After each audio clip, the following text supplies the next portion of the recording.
परीक्षेमध्ये विद्यार्थ्यांनी डोकं खाजवत बसायला पाहिजे यासाठी एखादा प्रश्न तयारच असतो मित्रांनो, त्यापैकी हा प्रश्न आहे।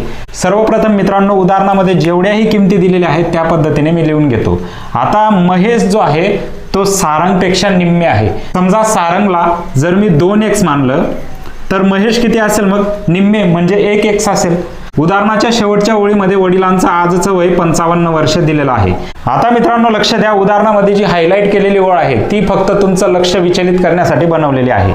अर्थात काय, दोन व्यक्तींच्या वयामध्ये जर दिलेला फरक असेल तर तो फरक कितीही वर्षानंतर बदलत नाही। म्हणजेच काय, वडिलांच्या वयामध्ये आणि हा सारंगच्या वयामध्ये 25 वर्षाचा फरक आहे तर तो नेहमी 25च वर्षाचा राहणार आहे। म्हणून मी काय करतो, याची वजाबाकी करून घेतो, याच्यातून मला सारंगचं वय मिळून जाणार आहे।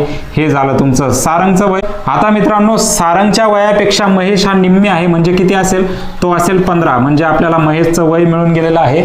अशा पद्धतीचा एक प्रश्न मी तुम्हाला दिलेला आहे मित्रांनो, तो तुम्ही सोडवायचा आहे। थँक्यू।